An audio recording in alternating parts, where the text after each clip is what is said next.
Hi friends, welcome to my YouTube channel. ఈరోజైతే నేను రొయ్యలను టమాటా కూర వండబోతున్నా. ఫస్ట్ అయితే రొయ్యలను అయితే ఇట్లా వేయించుకోవాలి. వేయించుకోకుండా అయితే అస్సలు వండుకోకూడదు. కొంతమంది అయితే రొయ్యలు వేయించకుండానే వండుతారు, అస్సలు టేస్టీ ఉండదు, అంత స్మెల్ వస్తాయి. అందుకోసం అయితే మనం ఇట్లా వేయించుకొనే వండుకోవాలి. ఇది చూడండి, నేనైతే టమాటాలు అయితే ముందైతే కట్ చేసి పెట్టుకున్నా. ఇప్పుడైతే రొయ్యలు కూడా వేయించుకుంటున్నా. రొయ్యలు అయితే మరీ మాడిపోయేలాగా వేయించుకోకూడదు. చూడండి, నేను చూపించిన విధంగా అయితే వేయించుకోండి. ఇప్పుడు వేయించుకున్న రొయ్యలను అయితే ముండ్లు అయితే తీసేసుకోవాలి. వాటికి కొసలకు ముండ్లు ఉంటాయి కదా, వాటిని అయితే తీసేసుకోవాలి, లేదంటే గొంతుకి గుచ్చుకుంటాయి. చూడండి, ఇట్లా ముండ్లను అయితే తీసేసుకోవాలి.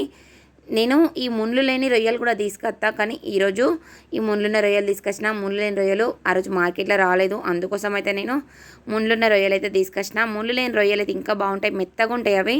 వాటికి అసలు తరిగే పోదు, వాటికి ముళ్ళు ఉండవు. ఇలా తీసేసిన అవసరం ఉండదు, ఓన్లీ వేయించుకొని వండుకుంటే సరిపోతుంది. కానీ వీటికి ముళ్ళు ఉన్నాయి, అందుకోసం అయితే నేనైతే వేయించుకొని అయితే ముళ్ళను అయితే తీసేసుకుంటున్నా. చూడండి, నేను చూపించిన విధంగానైతే రొయ్యలన్నిటి అయితే ముండ్లు అయితే తీసేసుకోవాలి.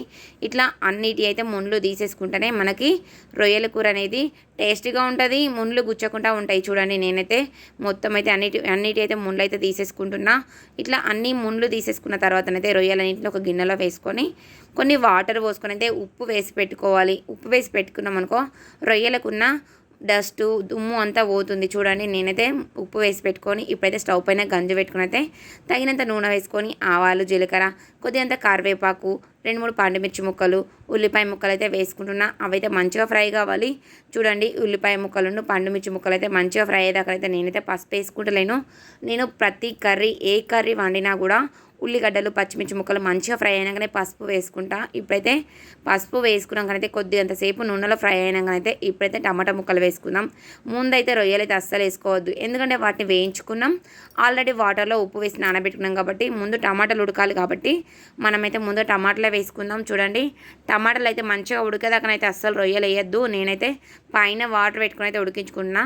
ఒక 2 నిమిషాల తర్వాత అయితే మూత తీసుకొని అయితే చూసుకొని చూడండి, ఇట్లా నేను చూపించిన విధంగా అయితే మంచిగా కలుపుకోండి. టమాటాలు ఇట్లా నేను చూపించిన విధంగా ఉడికినాకనైతే ఇప్పుడు రొయ్యలు వేసుకుంటున్నా. రొయ్యలు అయితే వేసుకున్నాక ఇప్పుడైతే మంచిగా కలుపుకోండి. చూడండి, ఇప్పుడు నేను చూపించిన విధంగా అయితే మంచిగా కలుపుకున్నాకనైతే పైన వాటర్ పెట్టుకుని అయితే ఉడికించుకోండి. ఒక 3-4 నిమిషాలన్నా ఉడికించుకోండి, ఎందుకంటే రొయ్యలు వేసిన తర్వాత కొంచెం టమాటా ఫ్లేవర్ అనేది రొయ్యలకు పట్టేలాగానైతే పైన వాటర్ పెట్టుకుని ఉడికించుకున్న తర్వాత మళ్ళీ ఒకసారి మూత తీసుకొని అయితే కొద్దిగంత అల్లం వెల్లుల్లి పేస్ట్ వేసుకొని అయితే తర్వాత కొద్దిగా గరం మసాలా వేసుకొని మంచిగా కలుపుకొని అయితే మళ్ళీ ఒకసారి అయితే మూత పెట్టుకొని ఉడికించుకోండి. చూడండి, 1 నిమిషం పాటు మూత పెట్టుకొని ఉడికించుకున్న తర్వాత ఇప్పుడు మూత తీసుకొని అయితే నేనైతే కొద్దిగంత మెంతి పొడి కూడా వేసుకుంటున్నా. ఖచ్చితంగా మనం రొయ్యల కూర, అట్టి చేపల కూర, బెండకాయ, టమాటా కూరలు వండినప్పుడు మనం మెంతి పొడి వేసుకుంటేనే బాగుంటుంది కూర. తగినంత కారం, తగినంత ఉప్పు వేసుకొని అయితే ఇట్లా మంచిగా కలుపుకున్నాకనైతే కొద్దిగంత సేపు అయితే ఉడికించుకోవాలి.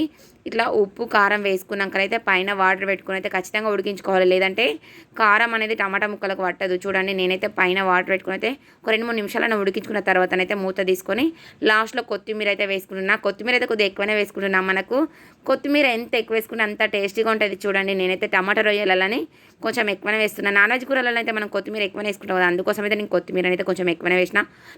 లాస్ట్లో అయితే వేయించిన ధనియాల పొడి వేసుకున్నామంటే రొయ్యలు టమాటా కూర అయితే రెడీ అయిపోయింది. చూడండి, చూడగానే నోరూరిపోతుంది కదా. ఇందులోకి చపాతీలు వేసుకున్నాం అనుకో ఇంకా సూపర్గా ఉంటుంది. చూడండి, రొయ్యలు టమాటా కూర అయితే రెడీ అయిపోయింది. వీడియో నచ్చిన వాళ్ళైతే లైక్ చేయండి, షేర్ చేయండి. నా ఛానల్ అయితే సబ్స్క్రైబ్ చేయడం మాత్రం మర్చిపోకండి.